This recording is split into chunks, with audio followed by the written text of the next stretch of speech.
بسم الله الرحمن الرحيم. السلام عليكم ورحمة الله وبركاته. إلى حضرة النبي المصطفى رسول الله صلى الله عليه وسلم، ثم إلى أرواح والدين جميع المسلمين والمسلمات وأمة محمد صلى الله عليه وسلم وذوي الحقوق علينا. شيء لله لهم الفاتحة. أعوذ بالله من الشيطان الرجيم. بسم الله الرحمن الرحيم. الحمد لله رب العالمين الرحمن الرحيم مالك يوم الدين إياك نعبد وإياك نستعين اهدنا الصراط المستقيم صراط الذين أنعمت عليهم غير المغضوب عليهم ولا الضالين آمين. الحمد لله الحمد لله رب العالمين، والصلاة والسلام على أشرف الأنبياء والمرسلين سيدنا ومولانا محمد وعلى آله وصحبه أجمعين. اللهم رب اشرح لي صدري ويسر لي أمري واحلل عقدة من لساني يفقهوا قولي. ربي زدنا علما وارزقنا فهما برحمتك يا أرحم الراحمين. بسم الله وسبحان الله والحمد لله ولا إله إلا الله والله أكبر ولا حول ولا قوة إلا بالله العلي العظيم العزيز العليم عدد كل حرف كتب ويكتب أبد الآبدين ودهر الداهرين. أما بعد.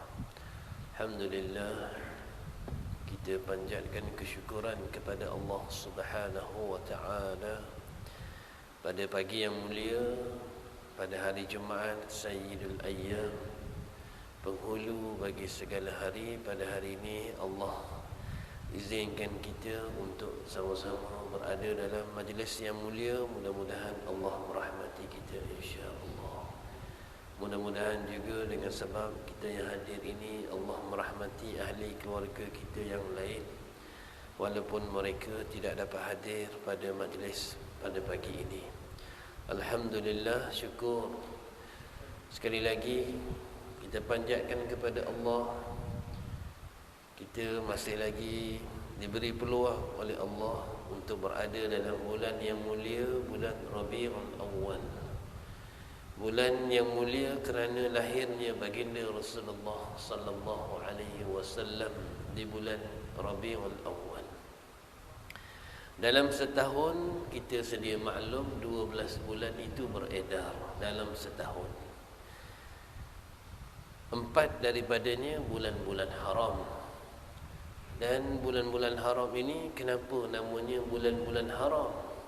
Kerana memang jadi tradisi orang-orang Arab sejak zaman jahiliah dulu pun, mereka bila datang bulan-bulan haram ini, bulan-bulan 4 haram ini, maka mereka berhenti daripada buat kerja-kerja yang tak baik. Bulan-bulan lain seperti biasa, merompak, bergaduh, mencuri, menipu, mabuk, minum arak, berzina. Semua kita maklum cerita tentang zaman jahiliah dulu. Macam-macam perangai, macam-macam fi'il dilakukan sepanjang tahun. Tapi 4 bulan ini mereka diam, mereka jadi baik, bertenang, tak ada perang, tak ada gaduh, tak ada apa-apa, tenang 4 bulan. Orang-orang Arab zaman jahiliah dulu menghormati 4 bulan ini kerana mereka menganggap ini bulan-bulan yang mulia. Bulan Nabi sebut 3 yang berturutan, 1 terpisah. Zulqa'dah, Zulhijjah, Muharram dan 1 lagi Rejab. 4 bulan ini bulan-bulan haram yang sememangnya dimuliakan. Jadi orang-orang Arab sejak dahulu lagi ma'ruf, mereka tahu 4 bulan ini bulan haram, bulan bertenang. Tiba lahirnya baginda Rasulullah sallallahu alaihi wasallam di bulan Rabiul Awwal. Kalau fikir-fikir kita, lahirkan Rasulullah tu bulan puasa lah. Bulan yang mulia, memang disebut-sebut ni mulia Ramadan. Tapi tidak. Allah lahirkan Rasulullah itu di bulan Rabiul Awal. Tidak juga di bulan-bulan haram yang bulan dihormati oleh orang-orang Arab pada hari itu. Kata ulama, hikmahnya, kerana Allah nak muliakan Rabiul Awal, maka Allah lahirkan Rasulullah sallallahu alaihi wasallam di bulan Rabiul Awal. Asalnya Rabiul Awal ni tak ada apa pun. Orang Arab jahiliah dulu buat macam biasa saja, tak ada apa istimewa pada Rabiul Awal. Tiba sejak lahirnya Rasulullah sallallahu alaihi wasallam di bulan Rabiul Awal, maka orang mula kenal, oh Rabiul Awal. Datang saja Rabiul Awal, orang mula ceria, mula gembira. Kerana apa? Inilah bulan lahirnya baginda Rasulullah sallallahu alaihi wasallam.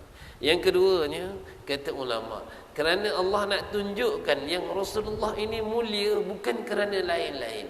Rasulullah ini mulia bukan kerana keturunannya. Tidak. Ada orang mulia kerana keturunan dia hebat-hebat. Bapa dia dulu raja, atuk dia dulu memang raja hebat. Orang keturunan dikenali. Tapi tidak, Rasulullah ayahnya meninggal sewaktu baginda Rasulullah dalam kandungan lagi. Maknya juga meninggal ketika baginda Rasulullah berumur 6 tahun. Rasulullah itu mulia kerana baginda adalah Rasulullah, bukan kerana keturunan, bukan kerana mereka harta banyak. Tidak, Rasulullah dulu anak yatim, harta tak banyak semasa kecilnya. Rasulullah dulu lahirnya bulan Rabiul Awal, bukannya bulan-bulan yang hebat itu, tidak. Bulan-bulan biasa saja. Tapi Allah nak tunjukkan seseorang itu mulia bukan kerana yang lain-lain, tapi mulia kerana disandarkan pada Allah Subhanahu wa taala. Bila disandarkan Rasul itu Rasulullah, maka jadi mulia. Maka jadi mulia. Sesuatu yang disandarkan kepada Allah, maka sifatnya mulia. Rasulullah. Seperti kitab Al-Quran. Bila sebut kitab, banyak kitab-kitab itu.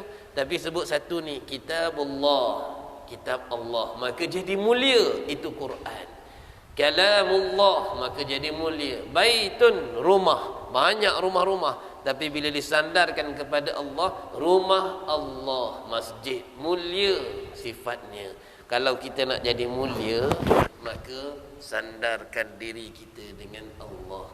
Jadilah hamba Allah Subhanahu wa ta'ala. Jangan jadi hamba kepada dunia, jangan jadi hamba kepada nafsu. Kalau jadi hamba kepada dunia, jadi hamba kepada nafsu, maka hina kita di sisi Allah Subhanahu wa ta'ala. Walaupun di dunia ini orang sebut-sebut nama kita, dunia ni orang sebut-sebut, orang panggil kita, orang bagi gelaran kita macam-macam. Oh, orang mulia kan, sediakan parking untuk kita, sediakan ini tempat duduk kita. Oh, disambut lagi bila datang. Tapi kalau kita hamba dunia, sekadar tu saja.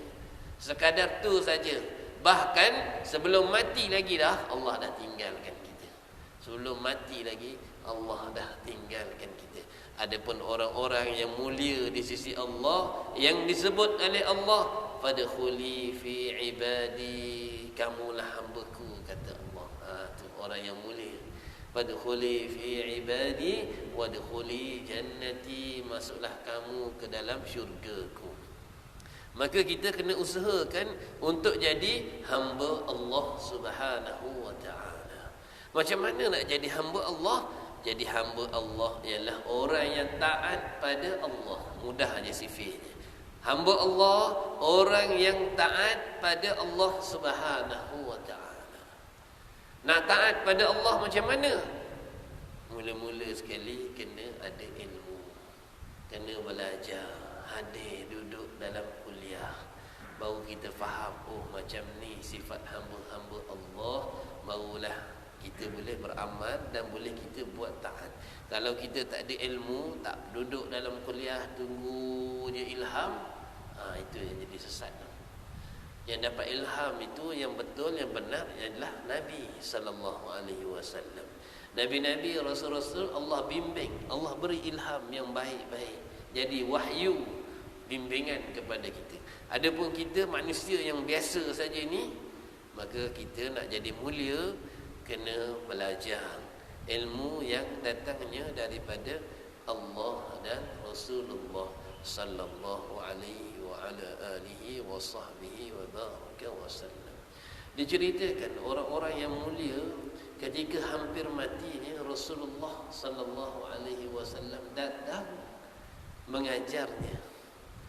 Itu kan bila nak mati nanti ada orang ajar la ilaha illallah, kalau ada orang ajar. Kalau ada orang ajar. Kalau mati seorang-seorang tak ada orang ajar. Kadang-kadang ada orang ajar tapi lidah tu dah keras, tak boleh nak sebut juga la ilaha illallah. Tapi orang-orang yang mulia matinya itu ditemani oleh Rasulullah sallallahu alaihi wasallam. Siapa dia? Orang yang banyak selawat pada Rasulullah sallallahu alaihi wasallam. Orang yang banyak selawat pada Rasulullah, orang yang kenal Rasulullah. Kenal macam mana? Banyak baca tentang Rasulullah, banyak baca tentang sejarah hidup Rasulullah, baca tentang sifat-sifat peribadi Rasulullah, kenal Rasulullah. Bila kenal maka datangnya cinta dan kasih tu. Kalau tak kenal macam mana nak datang cinta dan kasih pada Rasulullah sallallahu alaihi wasallam. Orang yang cinta dan kasih itu tersebut-sebut di mulutnya. Maka orang yang ada rasa cinta kasih pada Rasulullah setelah dia kenal dulu Rasulullah, maka tersebut-sebut nama-nama baginda Rasulullah di bibirnya. Yakni kita kata ringan lidahnya berselawat kepada Rasulullah sallallahu alaihi wasallam. Kita di akhir zaman ni sibuk sangat tau. Kita di akhir zaman ni sibuk sangat, macam-macam nak buat tu, nak buat ni, nak berniaga lagi, nak buka kedai, tutup kedai lagi, ngejak malam nak melayan lagi, macam-macam. Anak ajak pergi sana layan rumah pula ke sana. Sibuk sangat. Cuti pula. Ingatkan cuti, rupa-rupa macam-macam lagi. Bila kita nak duduk di sejadah lama-lama boleh mengaji Quran? Bila? Tak sempat kita. Macam-macam kerja nak buat. Tapi Rasulullah ajar sallallahu alaihi wasallam, ni kasih Rasulullah. Sayang Rasulullah kepada umatnya. Rasulullah kata, siapa yang banyak selawat kepada aku, kana ma'i fil jannah, dia duduk di sebelah aku dalam syurga. Duduk bersama dengan Rasulullah dalam syurga. Bersama dengan Rasulullah dalam syurga sudah pasti dalam syurga yang paling tinggi. Sebab Rasulullah tempatnya dalam syurga paling tinggi, Firdaus, syurga paling tinggi. Maka Rasulullah kata, orang yang banyak selawat kepadaku, maka dia dalam syurga bersama dengan aku dalam syurga Firdaus. Tengok, Rasulullah bagi satu yang mudah saja, yang kata Rasulullah ramai orang boleh buat. Sibuk macam mana pun mesti dia boleh buat. Hanya gerakkan saja. Sallallahu ala sayyidina Muhammad. Mudah saja, gerakkan saja. Jadi maknanya Rasulullah nak serapa ramai umat aku, kalau boleh masing-masing semua sebut sallallahu ala sayyidina Muhammad. Kat mana? Kat rumah, kat pejabat, dalam kereta, di mana-mana saja. Gerakkan mulut selawat Rasulullah. Siapa nak duduk dalam syurga bersama dengan Rasulullah? Rasulullah tak kata kena sedekah beribu-ribu, sebab bukan semua orang boleh bersedekah seribu-seribu. Rasulullah tak kata kena duduk zikir beribu-ribu, sebab tak semua orang boleh zikir beribu-ribu. Rasulullah tak kata pula kamu kena khusyuk beribu-ribu rakaat sembahyang. Tak mampu. Kita yang wajib 17 rakaat sehari pun tak mampu nak khusyuk ke semua rakaat tu. Tapi Rasulullah bagi yang kira-kiranya pada pandangan Rasulullah semua umat dia boleh buat. Selawat saja pada Rasulullah sallallahu alaihi wasallam. Jadi apa lagi hari ini kita dalam hari yang mulia, hari Jumaat, memang Rasulullah sallallahu alaihi wasallam sebut banyakkan selawat pada baginda, terutamanya pada malam dan hari Jumaat. Jadi ambil peluang hari ini, banyakkan selawat pada Rasulullah sallallahu alaihi wa ala alihi wa sahbihi wasallam. Muliakan Rasulullah sallallahu alaihi wasallam. Pernah sehari Rasulullah naik ke atas mimbar. Bila melangkah naik ke atas mimbar, malaikat Jibril kata, ya Rasulullah. Baru melangkah ke atas mimbar, nak naik mimbar, Jibril datang, ya Rasulullah, sungguh celaka dan rugilah orang yang mendengar namamu disebut tapi dia tidak berselawat ke atasmu Rasulullah sebut amin. Bahaya tu. Bahaya tu. Rasulullah naik ke atas mimbar nak baca khutbah, tiba malaikat Jibril kata, ya Rasulullah, celaka, rugi umatmu yang dengar namamu disebut-sebut tapi dia tak selawat padamu. Rasulullah sebut amin. Ya, maknanya betul. Maknanya rugi, celakalah. Sebab tu Rasulullah sebut lagi, orang yang paling kedekut dan bakhil daripada umatku apabila namaku disebut tapi tak berselawat ke atasku. Lagi pula, itu bakhil. Jadi tuan-tuan, kita hari ini hari Jumaat, apalagi masih dalam bulan yang mulia Rabiul Awal, kelahiran baginda Rasulullah sallallahu alaihi wasallam. Kita banyak akan buat sunnah Rasulullah, banyak akan selawat pada Rasulullah sallallahu alaihi wasallam. Orang yang sayang dengan Rasulullah, dia cuba nak buat apa yang Rasulullah buat. Dia cuba kalau boleh nak sama dengan Rasulullah. Dulu kita pernah bercerita tentang Sayyidina Abdullah bin Umar bawa rombongan daripada Madinah pergi ke Mekah menunaikan umrah. Bawa rombongan daripada Madinah nak pergi ke Mekah menunaikan umrah. Sayyidina Abdullah bin Umar bawa sampai satu tempat, nak sampai ke Mekah dah, ikutkan tak payah berhenti dah, cukup kat situ, terus pergi saja. Rupa-rupanya Abdullah bin Umar ini, Sayyidina Abdullah bin Umar berhenti dulu kat situ. Berhenti. Jadi jemaah yang ada tu tanya-tanya, kenapa berhenti? Rupanya hanya sekadar nak kencing, sekadar nak buang air dia. Kalau ikut, kalau dekat dah tu, dah sampai Mekah dah tu, sana je lah. Tapi Abdullah bin Umar, Sayyidina Abdullah bin Umar kata, dulu pernah aku ikut Rasulullah sallallahu alaihi wasallam datang ke Mekah. Rasulullah berhenti di sini dan kencing. Hanya sekadar tu saja mereka nak ikut Rasulullah sallallahu alaihi wasallam. Dalam hati. Maknanya dalam hati, bila dah rasa sayang sangat dengan Rasulullah ni, sampai macam tu sekali, apa saja kecil pun nak buat. Sallallahu alaihi wasallam. Saya nak ajak tuan-tuan buka butang baju pun takut pula. Kata apa lah tuan-tuan, Sayyidina Abdullah bin Umar diriwayatkan daripada umur hidupnya sehingga beliau meninggal, kalau dia pakai baju tak pernah butang baju. Sayyidina Abdullah bin Umar, dia akan butang, dua butang baju ni dia akan butang. Pergi ke mana-mana memang terbuka saja. Kita tengok ramai tutup guru dulu macam tu. Almarhum Syekh Osman Zaid Al-Yamani, guru utama kepada Tuan Guru Syekh Nuruddin, bajunya sudah terbuka. Tuan Guru ramai kita tengok orang-orang. Tuan Guru baju yang terbuka, tak kenali, memang terbuka je butang tadi. Rupanya Sayyidina Abdullah bin Umar pernah meriwayatkan, aku selalu duduk dengan Rasulullah buka butang baju ni. Sehingga kan Abdullah bin Umar diriwayatkan sampai beliau meninggal pun bajunya memang terbuka dua butang baju ni.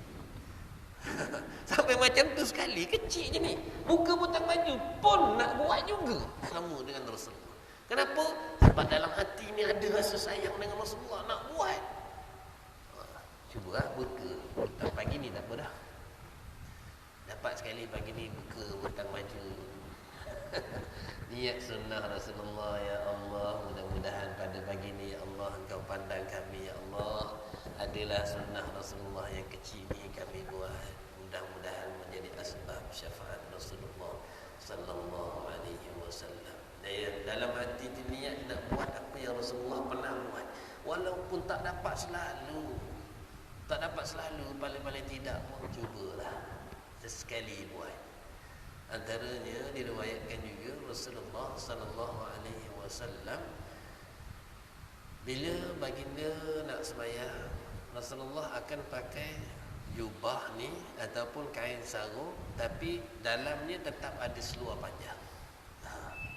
Dalam tu mesti ada seluar panjang. Jadi cuba juga kita sesekali kalau boleh, bahkan orang dulu pun memang macam tu, kalau pakai kain dalam ni dia akan pakai seluar panjang, seluar jubah. Ini memang sunnah Rasulullah sallallahu alaihi wasallam. Begitu juga dengan Sayyidina Muawiyah. Sayyidina Muawiyah pun juga sama. Diriwayatkan sehingga matinya pun memang tak pernah hutang baju. Dua ni kerana ikut sunnah Rasulullah sallallahu alaihi wasallam. Jadi apa saja yang datang daripada Rasulullah cuba buat. Cuba. Sebab kadang-kadang orang hari ni ramai yang bijak pandai hari ni kata kita ikut Rasulullah dalam syariat saja, dalam sifat-sifat kemanusiaan tu tak payah ikut, tak apa kata dia. Jubah ni orang Arab pakai jubah, jadi Rasulullah memanglah pakai jubah, takkan nak pakai kemeja ni kerja pejabat. Dia kata takkanlah Rasulullah nak pakai kemeja. Pandai juga hujah dia kan. Dia guna hujah macam tu. Ya Rasulullah makan dengan 3 jari. Ya Rasulullah makan roti. Kalau makan Rasulullah makan mi racun, ni takkan 3 jari kata dia. Nabi Rasulullah dulu tak ada mi racun kata dia. Pandai juga hujah dia. Dia kata Rasulullah kan pakai serban, bawa kain lidah ni apa semua. Memang orang Arab macam tu, tutup debu pasir, pada pasir. Biarkan orang-orang yang bercakap macam ni, biarlah. Abaikan dia, kita tak payah nak jawab-jawab, tak payah nak berbetah dengan dia, tak payah. Abaikan dia. Kita nak sambut hari raya, belum sebulan tak sampai Ramadan lagi kita dah bincang. Anak beranak kita tahun ni baju kita sama warna biru. Ada orang tahun ni kita baju raya semua sama warna kelabu.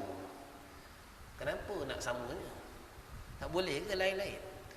Kan kita kan anak beranak, sama-sama nak tunjuk kasih sayang kita ni, pakai baju sama semua gaya tahun ni hijau. Ada orang sama 4-5 keluarga, bincang ramai-ramai keluarga dia, kita tema tahun ni hijau semua. Kenapa? Sebab nak kata kasih sayang. Macam itulah orang yang ada kasih sayang dengan Rasulullah sallallahu alaihi wasallam, walaupun Rasulullah tak suruh pun. Tapi kalau orang tu ada rasa kasih sayang, dia nak sama dengan Rasulullah. Sehingga kan tadilah beberapa orang sahabat sanggup buka butang baju, tak apa kata dia. Kenapa nak sama dengan Rasulullah sallallahu alaihi wasallam? Kita beli nombor kereta pun nak sama dengan rumah kita. Kalau boleh nombor telefon nak sama juga. Tapi memang tak sama, tak apalah, cakap dengan rumah dapat nombor hujung sama pun tak apa dah, sama-sama suami isteri. Nombor kereta nak sama lah, pakai baju nak sama dengan isteri. Dengan Rasulullah pastilah kita nak lagi sama kalau boleh dengan Rasulullah sallallahu alaihi wasallam. Maka oleh kerana tu kita kena banyak baca, banyak belajar tentang Rasulullah, kenal sifatnya macam ni baru kita tahu Rasulullah macam ni, aku nak buat dah. Aku nak buat sikit-sikit. Cubalah. Jadi kita kadang-kadang kita tengok orang tu pakai baju tak butang, tak apalah, jangan kita kata macam-macam. Mungkin dalam hati tu ada sunnah dia Rasulullah yang dia nak buat tu. Kita tengok orang dulu, tutup guru dulu. Kita tengok gambar tu kenali. Saya memang tak sempat lah zaman 200-300 tahun dulu. Kita semua tak sempat. Tapi kita tengok gambar-gambarnya, memang tak butang baju ni. Orang-orang guru yang ada di Mekah, tak butang terbiar gitu. Dia kata kenapa macam ni? Rupa-rupanya ada. Diriwayatkan Rasulullah macam tu sallallahu alaihi wa ala alihi wa sahbihi wasallam. Allahu akbar. Maknanya semua ni kita duk komplain, duk kata kita yang tak tahu rupanya. Kita yang tak tahu. Orang tu dulu dah maha hebat dah. Memang belajar sama. Masya-Allah. Kata Syekh Dr. Ali Jumaah, setiap kali dia baca cerita tentang Rasulullah, pasti dia mimpi jumpa dengan Rasulullah. Rapatnya beliau dengan Rasulullah tu macam tu. Kalaulah duduk dia baca buku sejarah tentang sirah Rasulullah, malam mimpi jumpa Rasulullah. Allah Akbar. Macam tu sekali rapatnya. Baca tu teringat terus, terbawa-bawa dalam mimpi Rasulullah sallallahu alaihi wasallam. Jadi orang tanya dia berapa kali mimpi jumpa Rasulullah. Setiap kali baca buku sejarah Rasulullah mimpi. La ilaha illallah. Kita berapa kali dah beragak malidu Rasul. Beragak malidu Rasul, sembelih lembu, sembelih kambing, itu buat malih tak mimpi-mimpi lagi jumpa dengan Rasulullah. Bimbang takut kita sambut tapi Rasulullah tak ada dalam hati. Datang ni berani kat sini. biryani, teringat kambing dah macam-macam. Akhirnya Rasulullah tak masuk dalam hati sebab yang lain. Jadi tuan-tuan, mudah-mudahan kita yang berada dalam bulan yang mulia ni sematkan dalam hati kita Rasulullah sallallahu alaihi wasallam. Harap-harap dengan Allah, walaupun kita banyak dosa, tapi kalau kita ni rapat dengan Rasulullah, Allah tak pandanglah dosa kita tu. Harap-harapnya macam itulah. Sebab kita ni selalu selawat pada Rasulullah dalam hati tu, berkelip-kelip nama Rasulullah sallallahu alaihi wasallam. Harap-harapnya dosa-dosa kita ni Allah tak pandang dah. Harap-harapnya Allah maafkan kita kerana kita ni rapat dengan kekasihnya. Kita ni rapat dengan kekasihnya sallallahu alaihi wasallam. Kita baca pada pagi ini hadis yang seterusnya, an Hudzaifah bin al-Yaman radhiyallahu anhu 'an Nabi sallallahu alaihi wasallam. Kita dalam fasal yang kedua tentang tajuk matinya tiap-tiap yang bernyawa. Maknanya dah tanda akhir zamannya. Kata baginda Rasulullah sallallahu alaihi wasallam, la taqumu as-sa'atu hatta yakuna as'adun nasi bid-dunya lukka 'abdal lukka.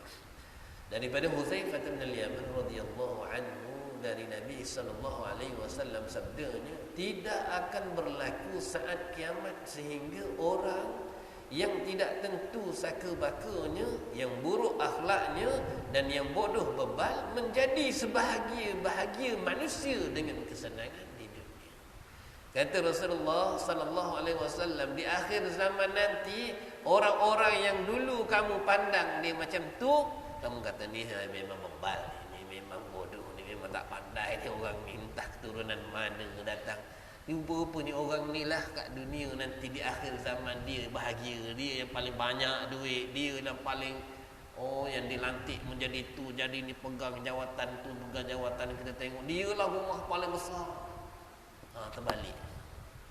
Dulu orang-orang pandai, orang-orang yang baik ni hidupnya bahagia, senang, dipandang, dimuliakan, masyarakat pandang, oh ni guru, ni hebat, ni orang baik-baik.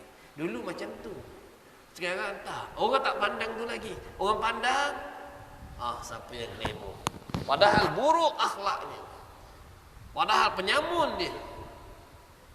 Orang mula terbalik. Dunia dah semakin keliru.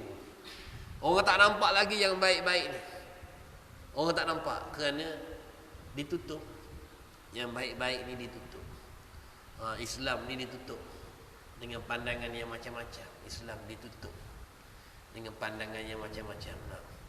Akhirnya bergaduh sama sendiri. Kita nampak Islam mana ni bergaduh ni macam-macam ni. Parti tu, parti ni, kata tu, kata ni. Ya Allah. Ikut kaedah, dulu Islam dibawa oleh seorang namanya khalifah. Dulu Islam dibawa oleh seorang namanya khalifah. Khalifah ni memimpin satu dunia. Maka negara-negara, wilayah-wilayah itu dilantik. Wilayah sana dilantik seorang gubernur untuk membantu pentadbiran kerajaan Islam dulu zaman khalifah. Lepas tu disambung oleh, kita kata, kerajaan-kerajaan yang lain. Akhirnya hari ini dunia Islam hari ini dipecah-pecah. Dunia Islam hari ini dipecah-pecah. Yang ni Saudi, yang ni sikit. Datang penjajah barat, dia pecah. Kamu nak kuasa, okey aku bagi kamu. Kamu nak kuasa, aku bagi Syria. Yang ni aku bagi Lebanon. Akhirnya dia pecah-pecah. Bila dia pecah-pecah, masing-masing ada kuasa. Masing-masing rasa berkuasa. Lupa dah yang kita dulu bersatu dengan Islam. Lupa. Akhirnya bila datang Mak Saleh, datang orang putih penjajah, serang Syria. Lebanon tengok, tak apalah, jangan serang negara aku, sudah. Padahal dulu saudara. Dulu saudara. Yahudi datang serang Palestin. Orang Jordan tengok, tak apalah, serang Palestin, bukan serang aku. Padahal dulu itu menantu dia tu, sama-sama dia. Dunia sudah dipecah-pecahkan. Dunia Islam sudah dipecah-pecahkan. Sebab akhir zaman. Akhir zaman memang macam tu. Orang tak nampak lagi. Islam ni tak nampak dah. Orang nampak puasa saja. Orang berebut-rebut puasa. Tak nampak lagi dah. Yang utamanya Islam tu tak nampak lah. Jadi macam itulah akhir zaman ni. Sekarang mana orang fikir Islam lagi? Orang tak fikir Islam, orang fikir kuasa, fikir periuk nasi, fikir nama, fikir duit, fikir nak kaya, fikir itu saja. Itulah akhir zaman. Tanda akhir zaman kita tengok sehingga kan sahabat Rasulullah sebaik-baik orang yang dijamin masuk syurga pun mati dibunuh. Zaman Sayyidina Abu Bakar As-Siddiq jadi khalifah, semua orang tenang, tak berani. Zaman Sayyidina Umar Al-Khattab jadi khalifah 10 tahun, tak ada lagi kekacauan sebab orang tak berani. Zaman Sayyidina Uthman sudah mula. 12 tahun Sayyidina Uthman jadi khalifah. 6 tahun pertama tenang, 6 tahun kedua dah mula.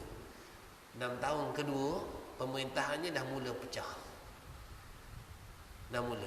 Sebab apa? Orang-orang sudah semakin jauh daripada Rasulullah sallallahu alaihi wasallam. Sehingga kan Sayyidina Uthman itu mati dibunuh. Orang kepung rumah Rasulullah. Orang-orang jahil ini kepung rumah Rasulullah, rumah Sayyidina Uthman kepung. Tak benarkan Sayyidina Uthman keluar pergi, kata dia biar dia mati kelaparan dalam rumah. Allah, macam tu sekali. Ini menantu Rasulullah. Bukan seorang, 2 orang puteri Rasulullah pernah berkahwin dengan Sayyidina Uthman, tapi wafat. Kata Rasulullah, kalau aku ada lagi anak perempuan, kata Rasulullah, kalau aku ada lagi anak perempuan, pasti aku kahwinkan lagi dengan Sayyidina Uthman. Maknanya baik sangat Sayyidina Uthman sampai macam tu sekali. Tapi dikepung rumah Sayyidina Uthman, tak benarkan keluar. Panjat rumah masuk, dibunuh Sayyidina Uthman ketika itu sedang mengaji Quran. Sebaik-baik orang yang dijamin oleh Rasulullah masuk syurga. Macam tu sekali dia buat. Sayyidina Uthman pernah bermimpi malam tu Rasulullah hadir. Dalam mimpinya, wahai Sayyidina Uthman, kita buka puasa sama-sama dalam syurga. Rasulullah hadir dalam mimpi Sayyidina Uthman. Yang terakhir sekali Sayyidina Uthman cerita kepada sahabatnya, aku mimpi dengan jumpa Rasulullah. Rasulullah bagi tahu pada aku, wahai Uthman, kita buka puasa sama-sama dalam syurga. Rupanya benar ketika beliau itu Sayyidina Uthman mati dibunuh sedang mengaji Quran, dan ketika itu Sayyidina Uthman sedang berpuasa. Allahu Akbar. Tengok orang yang mulia. Rasulullah hadir di hujung-hujung ayatnya. Itulah orang yang mulia, orang yang dalam hatinya bersemat Rasulullah sallallahu alaihi wasallam. Menantu Rasulullah ni dibunuh. Naik lagi khalifah yang seterusnya, Sayyidina Ali bin Abi Talib pun sama, keadaan dah pecah. Orang datang, wahai khalifah, kenapa macam ni sekali kamu mentadbir? Dulu-dulu khalifah Umar, khalifah Abu Bakar tak macam ni. Orang dah mula berani. Dah mula berani dah. Kata-kata membantah dengan Sayyidina Ali bin Abi Talib. Padahal ini sepupu Rasulullah. Ini juga menantu Rasulullah sallallahu alaihi wasallam. Orang dah berani. Apa kata Sayyidina Ali? Dulu zaman Khalifah Abu Bakar As-Siddiq, zaman Umar Al-Khattab, siapa rakyatnya? Rakyatnya orang-orang seperti aku. Tapi hari ini zaman aku memerintah, siapa rakyatnya? Orang-orang seperti kamu. Orang-orang seperti kamu. Orang yang dah jauh daripada Rasulullah sallallahu alaihi wasallam. Tak ada hormat orang lagi dah. Itulah akhir zaman. Itu zaman para sahabat. Apalagi zaman kita di akhir zaman ini, yang Rasulullah sebut zaman dunia dikelirukan. Yang buat jahat itu disolekkan nampak baik. Baik. Rasuah tak nama rasuah dah. Rasuah nama lain, nama hadiah. Riba tak nama riba. Kalau letak nama riba, orang tak pergi. Riba tapi tak letak nama riba. Dia letak nama lain. Dia kelirukan benda-benda macam ni. Tak apa arak. Arak kan bayar cukai juga, tak apa. Hasil negara. Dia kelirukan. Jadi nampak macam okey saja. Yang baik-baik, orang-orang yang hebat, tuan-tuan guru yang hebat, dia cemuh, dia kata macam-macam. Ini pemikiran jumud, ini kolot, ini ketinggalan, ini macam-macam. Dikelirukan. Ini dunia akhir zaman. Itulah yang disebut. Tidak akan berlaku kiamat kecuali dunia macam tu. Dunia macam tu. Zaman kita hari ni lah, kita tak tahu dah. Kita kadang pandang lekeh pada orang. Rupa-rupanya orang tu lah orang yang baik, yang tolong kita. Kita tengok orang ni, wah baik orang ni, rupa-rupanya dia musuh kita. Dunia sudah dikeliru. Tuan-tuan, sambung sikit lagi, satu hadis lagi. Sallallahu alaihi wasallam. Hadis Ibnu Mas'ud radhiyallahu anhu an Nabi sallallahu alaihi wasallam. Qala la taqumu as-sa'atu illa 'ala shirarin nas. Daripada Ibnu Mas'ud radhiyallahu anhu dari Nabi sallallahu alaihi wasallam sabdanya, tidak berlaku saat kiamat melainkan semasa tidak ada di dunia ini selain daripada orang-orang yang jahat yang tidak mengenal baik dan buruk. Dunia akhir zaman nanti macam itulah keadaan manusianya. Di akhir zaman memang macam itulah manusia ini ramai yang bersifat dengan sifat-sifat yang buruk. Sebab tu ada doa, Allahumma ja'alna minal qalil. Ya Allah, jadikan kami daripada orang-orang yang sedikit. Ada doa, Allahumma ja'alna minal qalil. Ya Allah, jadikan kami daripada orang-orang yang sedikit. Sedikit mana? Dalam Quran banyak sebut orang-orang yang sedikit. Wa qalilun min ibadiyasy syakur. Sikit daripada hamba-hambaku yang bersyukur. Jadi kita nak jadi orang yang sikit. Sikit Allah sebut daripada hamba-hambaku yang beriman denganku. Sikit, hanya sikit. Surah Al-Waqi'ah kita baca. Sallatun minal awwalin wa qalilun minal akhirin. Macam mana? Surah Al-Waqi'ah. Orang-orang yang dapat kebaikan daripada Allah ni sikit je. Jadi kita minta kita jadi daripada yang sikit itu. Minta jadi daripada orang sikit. Jangan jadi macam yang ramai-ramai. Yang ramai-ramai itulah yang dimurkai oleh Allah Subhanahu wa taala. Macam ni lah, di akhir zaman memang ramai manusia dalam keadaan buruk akhlaknya. Jadi kita minta kita jadi orang yang sedikit. Sedikit je yang baik. Tak apa, yang sedikit tu yang baik kita lah.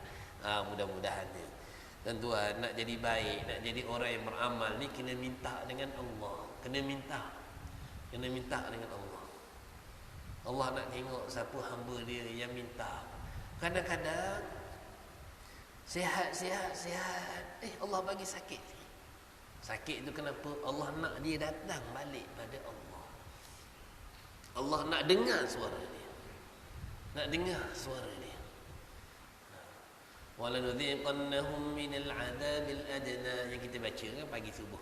Walanudhiqannahum minal 'adzabil adna dunal 'adzabil akbar la'allahum yarji'un. Kami rasakan sedikit ujian daripada kami supaya dia balik kepada kami, kata Allah. Sikit kami bagi. Sikit virus corona Allah hantar. Mudah-mudahan kamu semua sedar, kata Allah, balik pada aku. Virus datang daripada aku dan kamu balik pada aku. Kata Allah, macam itulah. Kamu lama dah sihat, sesekali sakit kamu balik pada aku. Jangan pula kamu sesekali sakit kamu mengeluh sedangkan selama ni kamu sihat. Lama dah sihat, 50 tahun sihat. Seronok makan itu ini, tengok pergi cek doktor. Bagus pakcik, sihat, tak ada apa, kencing manis, darah tinggi. Alhamdulillah, umur 50. Masuk 55 pencing dah macam-macam. Takkanlah pencing macam-macam tu dah mula mengeluh. Lupa nikmat Allah 50 tahun yang hidup senang. Tapi yang sakit tu Allah nak panggil lagi supaya kamu dekat dengan Allah. Walanudhikam, memang macam tu Allah sebut. Bukan aku benci pada kamu, tidak. Kadang-kadang kita macam tu lah. Allah benci dah dengan kita. Siapalah kita lah. Allah benci dengan kita. Tak, Jangan buruk sangka dengan Allah. Sesekali sakit, sesekali susah, sesekali musibah yang datang itu, Allah nak panggil kita balik dekat dengan dia. Allah nak dengar suara kita sebut-sebut nama dia. Allah nak dengar. Dalam hadis tersebut, Allah ni suka dengar suara hamba-hambanya. Kadang-kadang hambanya jauh, tak panggil-panggil. Allah nak dengar, mana hamba aku Taman Sri Keluang ni, tak panggil-panggil nama aku. Nanti Allah nak. Jadi cara ni macam tu lah. Allah cuik sikit. Adalah apa-apa berlaku, itu Allah nak panggil kita balik dekat dengan Allah Subhanahu Wa Taala. Jadi tuan-tuan, ya. Pahala berselawat. Ya. Kan terlampau kita soal temu jangan. Diceritakan oleh ramai para alim ulama, pahala selawat ni dia istimewa berbanding dengan pahala-pahala yang lain. Kalau kita mengaji Quran bagus, lepas tu kita nak cerita dengan orang, alhamdulillah dapat khatam, alhamdulillah saya setiap tahun dapat khatam. Mula dah tu. Mula dia cerita alhamdulillah lah puasa tahun ni dapat khatam Quran. Tahun-tahun dulu-dulu pun memang dapat juga, alhamdulillah. Tahun dulu dapat sekali, tahun ni dapat 2 kali. Mula dah tu. Mula nak lebih dah tu nak cerita. Sepatutnya tak payah cerita tak apa. Dan cerita-cerita tu menghapuskan pahala kita. Sebab bila dah ada riya, mula-mula tak, malaikat dah tulis dah. Malaikat dah tulis dah, kita mengaji Quran dah simpan dah. Harap-harapnya sampai akhirat dah. Belum di isytihar bonus dah ambil dulu duit. Jadi bila isytihar bonus tak ada lah. Dah habis dulu dah. Jadi malaikat dah simpan. Tapi kita sendiri dah bercerita pada orang, kita rasa kita dah mula baik, kita rasa, maka habis pahala. Tapi kata ulama, yang kekal tak boleh orang-orang lain ambil pun ialah pahala selawat pada Rasulullah sallallahu alaihi wasallam. Ada orang yang kata Rasulullah dia muflis hari akhirat. Sahabat Rasulullah tanya sahabat, siapa yang muflis? Sahabat kata, ya Rasulullah, yang muflis ni yang tak ada duit lah. Kata Rasulullah, orang tu banyak beramal kat dunia, semayang dia, mengaji Quran, pergi umrah, pergi macam-macam, banyak pahala dia.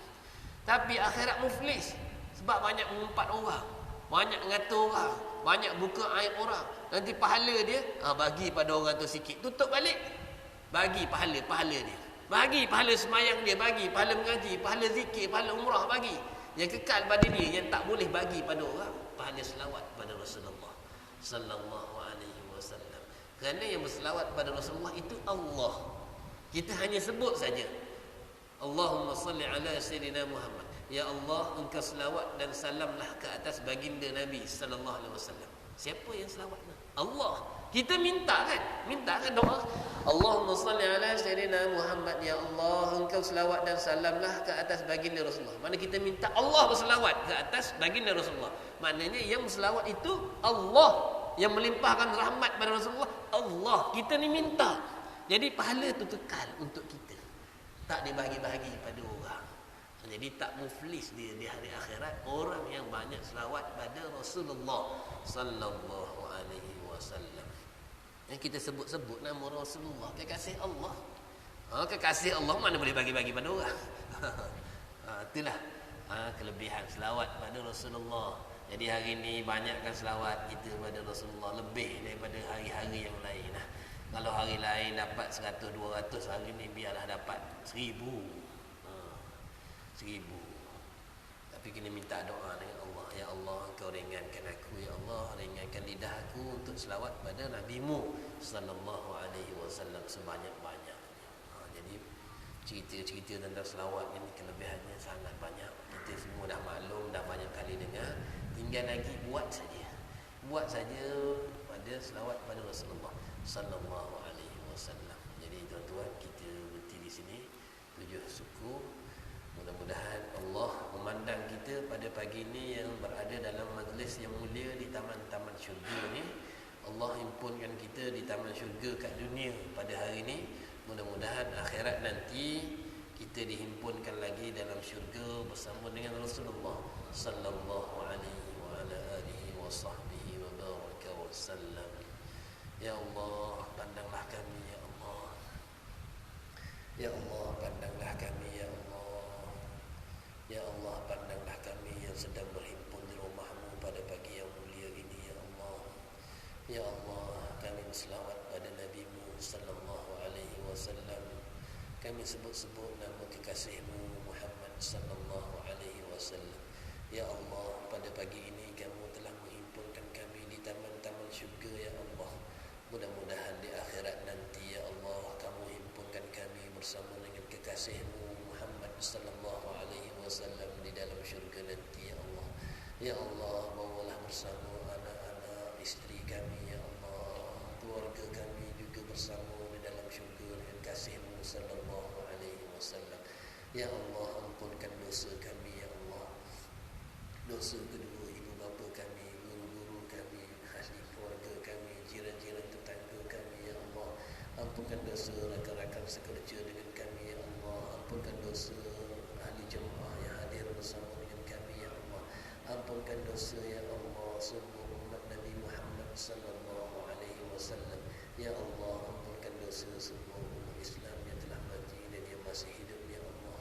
Ya Allah, Ya Rahman, Ya Rahim, Engkau matikan kami dengan husnul khatimah. Ya Allah, matikan kami dengan kalimah la ilaha illallah. Ya Allah, kami tak sanggup nak masuk neraka walaupun sekejap, Ya Allah. Ya Allah, jauhkan kami daripada neraka, Ya Allah. Jauhkan kami daripada neraka, Ya Allah. Jauhkan kami daripada neraka, Ya Allah. Engkau masukkan kami dalam syurga-Mu, Ya Allah. Rabbana atina fid dunya hasanah wa fil akhirati hasanah wa qina adzaban nar wa qina adzaban nar wa qina adzaban nar. Sallallahu ala sayyidina Muhammadin an-nabiyil ummi wa ala alihi wa sahbihi wa baraka wa sallam. Walhamdulillahi rabbil alamin. Subhanakallahumma wa bihamdika asyhadu an la ilaha illa anta astaghfiruka